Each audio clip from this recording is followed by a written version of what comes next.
We are live. We are back. It's so great to be in the building. These Urban Times Live Hip Hop Daily presents Sideline Stories. It's a beautiful Thursday. If you hear that chatter right there, the Atlanta United is right down the street taking on Philadelphia, taking on the Philadelphia Union. You know what I'm saying? Philly. That's an interesting matchup. We got so much to talk about right now, so we're gonna dive right in. The NBA is back. The hoopla has been amazing. Of course, we've been talking about the NBA all off season, during the preseason as well, and we finally got a small sample size of what this season will possibly hold.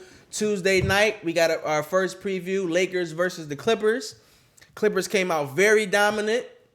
Kawhi Leonard looked like the king of LA. As he should. Lou Williams once again proved why he is the reigning sixth man of the year. Using the ABL. And Pat Bev looked like the dog that he is out on the basketball court. First team all defense. Doc Rivers looked to be a Hall of Fame coach. As he is. And it's a lot of questions about the Lakers right now because we don't know what's going on with the Lakers right now. One game, 81 remaining.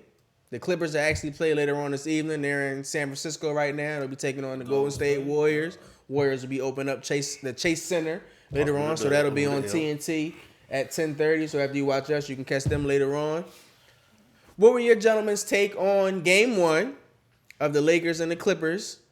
And we'll talk about some of the games that are taking place now. We'll start with you, babe. I mean, it looked like what I thought it was going to look like. The Clippers have a bunch of kennels. Got a bunch of dogs. And they're younger. They play defense. They have the same team they had from last year. A bunch of Rough Riders. Everybody knows their role. Lou being Lou. Kawhi, the silent assassin. The silent assassin. He already starting to get a little loud out there, though. The brother's starting to get a little loud out there. The Terminator. Hasta la vista, baby. You know what I'm saying? He doing commercials and shit now. So, hey, I'm shocked. He talked, and he went crazy in the second quarter against Brian him and Brian had a little back and forth. So, hey, I'm not surprised. And they did it without PG. I know it's the first game. But without PG. PG. What were your takes, Mr. Armstrong? I mean, it went pretty much how I thought it was gonna go. I mean, the Clippers, they didn't really have any new players except for Kawhi out there. You know what I mean? So it was like, okay, you pretty much running with the same squad, same system. The Lakers are pretty much trying to find themselves. Was LeBron? We all watch First Take. We don't want to give too much.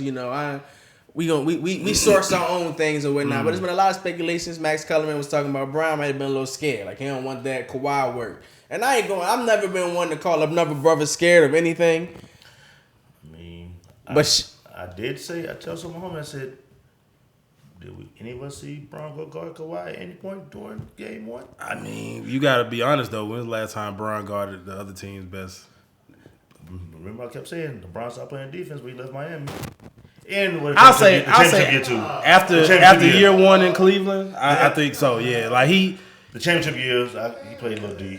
Yeah. But since then, studio audience ain't feeling that. The studio audience like, yeah, like Bron, because it started out, Bron was giving Kawhi that work a little bit, and then it was like, What was the difference in the game? Was the bench the difference of the game, or was the performance of the superstars? I think Kawhi and I think it was the bench. The Lakers only had 19 bench points. 19 to 60. 60 to 19. Yeah, like in the 60 to 19, you ain't never gonna. I don't they think what kind of stars you got. Yeah, like I know the Clippers were playing without PG. The Lakers were playing out without Kuz and Rondo. So and I'm like, okay, that would have been Kuz was 18-20. Okay, PG 25-30. So I mean, you never know, but so it's still early. It's still early from that perspective. We'll still have a few more matchups to see the Lakers and the Clippers, of course. We'll see them again Christmas Day, and we'll see their lineups a little bit more fuller intact. Once December comes. One thing I did think about though, if you in the Western Conference, imagine if you got to go through both of them to get to the finals. Good luck with that. Yeah, like imagine if you had to go through, like, let's say you had to go through. That's Houston's problem to worry about. Lakers, Clippers, and Portland or something like that. That's good God. Hey, but I did say this. One thing I see the Lakers probably they don't have nobody else to get their own shot. And they're gonna have to. That's something we're gonna dive into as the season progresses, because they're gonna have to make it some type of trade to get some type of scoring, like you said, because there is no one that can get their own shot right now. We got to see what Kuz can be. I still got to find off your bench. You ain't got off your bench. Okay, KCP. Can't I know. First of all, I know it's game one. I know he's a homie, cool. Right. But you can't play 27 minutes and do the same thing we did. Get 0 points out there. Yeah. He had one of them Tony Snell lines. Yeah. So and Danny Green can't be a lead scorer either. Yeah, Danny Green went off, so that's not a good sign. We'll see what the Lakers and Clippers do. The first game that took place on Tuesday night, we saw the Toronto Raptors get their ring. So shout out to the Raptors. Big shout out to Kyle Lowry, Philly native. It was dope to see him get his ring. Shout out to my dog Jody. We saw the Pelicans out there without Zion. Of course, he'll be out for about a good 6 to 8 weeks as he recovers. Gotta get that weight off, big guy. Gotta get that weight down, big guy. Get that weight down. I'm joining you. Lonzo Ball looked sort of impressive out there in his debut in the Pelicans uniform. Last night, the Philadelphia Sixers took on the Boston Celtics, in which was a very entertaining game. Although it featured a lot of poor shooting. Philly looked like they could possibly be one of the best defensive teams this season if they get things together. Boston, a lot of young potential, a lot of perimeter shooters, but both teams was stinking it up from behind the three-point line. What were your guys' thoughts on what we saw yesterday from Philadelphia and Boston? Bro, Philly looks like the Monstars. Like, they're huge. Bro, like, pause. You got everybody over 6 feet, over 6'6". Ben 6'10". Richardson 6'6". And B 7'11". 7'12". Might well be 7'11".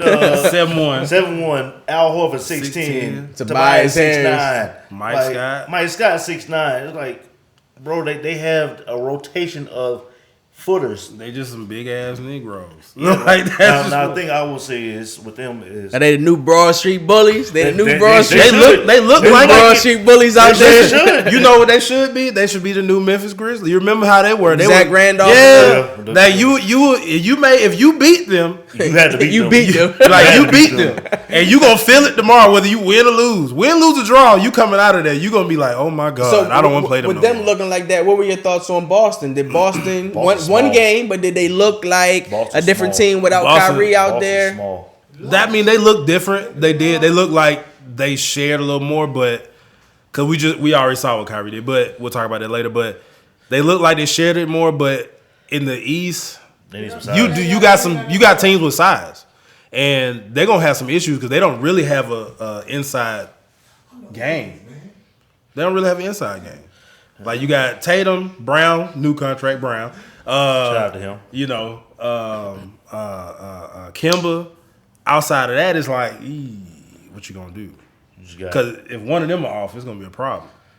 They don't have no inside scoring besides Canner. But that's really just off offensive rebound. Yeah, he gets his a lot of points put back. He'll get you occasional, little duck in or something like that occasionally. But other than that, I don't really trust Marcus Smart. We not gonna trust Marcus Smart. Offensively, you never have. No, at all.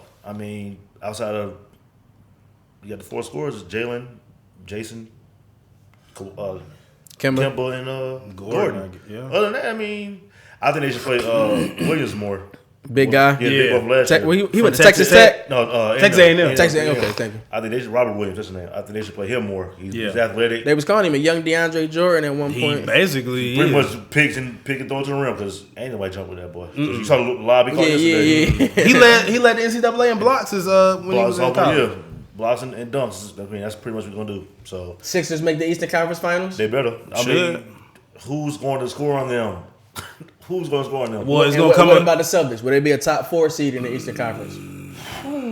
I think that 3 to 6 seed is murky. Like that 3 to 6 seed is because 3 to 8. To be honest, really, because you got to see what Indiana going to look like too. You know what I mean? The Nets, we saw them last night. Detroit. It's tough. It's tough. So it's really going to be hard to say. It's going to be better when people think they're going to be. Yeah. Milwaukee, we still got to talk about Milwaukee. So you got like Milwaukee, Philly, Toronto. What are they going to be? You know, so Orlando. Yeah. Markell looked like Yeah. I saw him in preseason. He was hitting the mid range. I was like, okay. He looks comfortable. And he looks like he finally got over whatever he had to go to. And plus, he's not in a big market. He has the pressure of being the number 1 pick, but.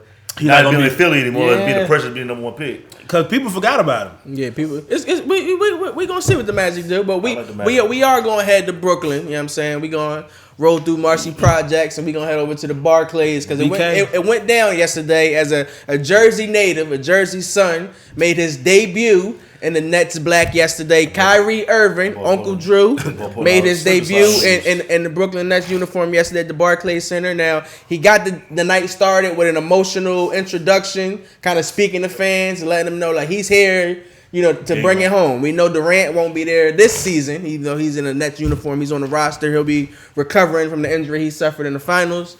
Kyrie Irving, he came to play last night. Put on the show. 50 points for Uncle Drew last night. 50 points, 8 rebounds, 7 assists. But the biggest number of the night, no turnovers. 0 turnovers for Kyrie. Now, we over here, we do the numbers things, but our big numbers is wins and losses, and unfortunately the Nets didn't get the win. Now Kyrie almost pulled off a spectacular AEVL Rucker Park type move. Honest, if he would have made that game one yesterday, I know it's been the first game, but that would have been the best game I've ever seen in my life. The boy went NBA for real deal with NBA Street, pull, slip and slide.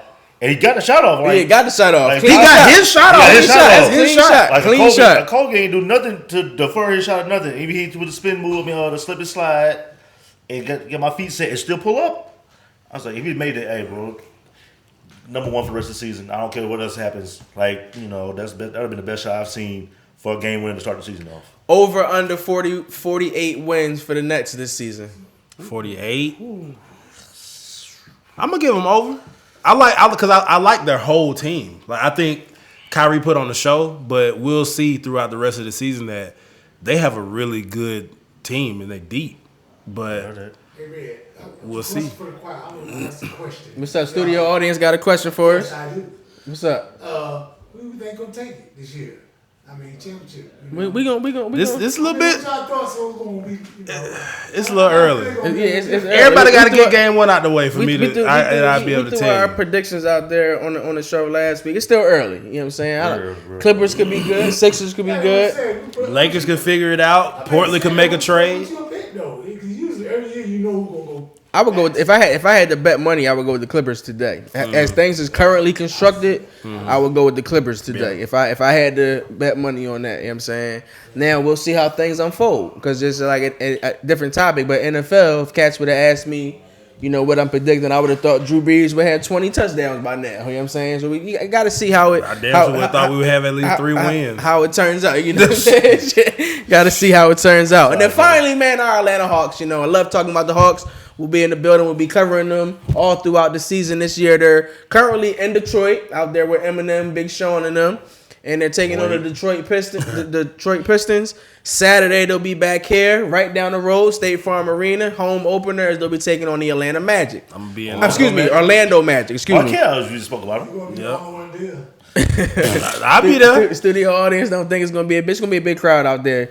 I'm throwing this out there right now. I think it's time for us to bring back the title of the Highlight Factory. I know it's a new arena. It's not Phillips Arena, but it needs to be the damn Highlight Factory for these Showtime Hawks. I'm coining that too. First they got to put the highlights out first. We seen them already. That's been that's in Detroit. Trey Young is already showing out. 26 points in the first half, 16 in the first 8 minutes. Whatever the case may be, and he pulled up. He was pulling up from 8 Mile out there. He was out there with B Rabbit and them. You know what I'm saying? So like, what are y'all thinking on these young Hawks in all seriousness? Cam Reddish got his first start today. No points in the first half, but getting accustomed to the NBA game, NBA speed.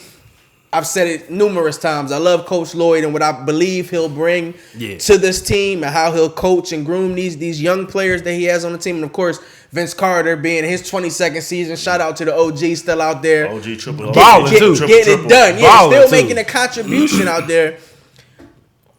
Are the Hawks going to get it done tonight? What are y'all predictions? By the time we end today's show, the Hawks game will be over. At halftime, they were down 63-60. And what are y'all thoughts on their home opener as they come here Saturday right down the street at State Farm Arena? Tonight you should win. Detroit come off a back-to-back. No Blake Griffin. Derrick Rose looking sharp though. D Rose is Drummond looking sharp as well. D Rose out there putting people in the blender like he did Malcolm Brogdon last night. D Rose looked like D Rose again. Nah, because what somebody said, 2010 D-Rose would have put Brogdon in that bucket. He wasn't. Now this the 2019, 2020 D-Rose. He's gonna get layups. Yeah. He ain't dunking no more. He might occasionally dunk, but I mean I see the Hawks. They should get the win tonight, like I said. But Saturday, that should be a good matchup. I like two young teams. Mm-hmm. It's gonna be exciting. It'll be exciting. Eric Gordon, Mo Bamba, Jonathan Isaac, Markelle Fultz, DJ Augustine. Good young team. The Chief. I never heard of them. Yeah, you be a basketball Gotta fan, be man. yeah, you got to follow. Basketball is much more than LeBron and Kawhi. Two scrub-ass teams just playing against each other. Listen. I mean, When you love the game, you get the most out of what you say, the scrub ass teams. That's when you really get to see the talent out there. You get to see how great the coaching is out there. And these ain't two scrub teams. These are two rising right now. rosters in the NBA. Wait that long? I'll be asleep. Those old people problems.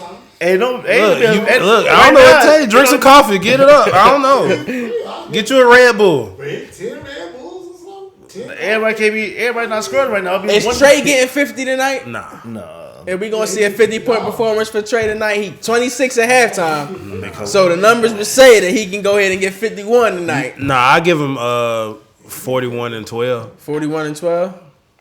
38. I like that. 38-9 I'm gonna give him 47 and 14. with an L. Okay. 47 and 14. But all that won't matter. They don't win. I'm gonna be honest. That's facts. That's facts. I'm looking forward to Saturday though. I'm looking forward to seeing DeAndre Hunter, Kevin Huerter, Cam. 15 minutes tonight. He's playing tonight. Just wasn't in the starting lineup. Yeah. I like that though. Like I like Kevin coming off the bench because it's somebody you know. You know what I mean? Like if you had DeAndre or Cam coming off the bench, it's a situation where it's like Cam, you don't really know. He's trying to work his way into the NBA. DeAndre, we know he's NBA ready, but it's like, do we want you coming off the bench? Kevin is like somebody, all right, he coming off, set a screen for him, he letting that joint go. You know what I mean? So Kevin, he can come off and give you like buckets. So I like that. But the season is going to be predicated on DeAndre Hunter and Cam Reddish. Development of them. Yeah. If they develop and figure it out. And development of young guys. All of them. Yeah. Trey too. Too. Bruno. Yeah. Bruno, John, take that young next team. step. Young team. They got the talent. I mean, they just got to chill and, they can't be turning the ball over. They got to play. They're doing all preseason, turn the ball over. Oh, my God. And they got to be better defensively. Yeah. Because, Lloyd Pierce. Defense. We all covered games. You see him at the end of at the press conference. They done gave up 130 points. He looking at the sheet like he in the drink. He in the drink. About to get some laps. Listen, he look like he ready to fire off on him right now. Like he want to make the one start doing 17s at practice. Well, this is opening week, so we got a good 6-7 months left of NBA coverage. So stay tuned in, stay locked in. Make sure you stay locked in Live Hip Hop Daily. These urban times. We'll be right back. We're gonna take a brief break, and then we're gonna talk a little football. We'll be about halfway through the regular season. We're approaching week 8. Got some things to talk about, some key injuries. We'll get into our pick'ems and predictions for week 8 and more. So stay tuned. We'll be right back. Y'all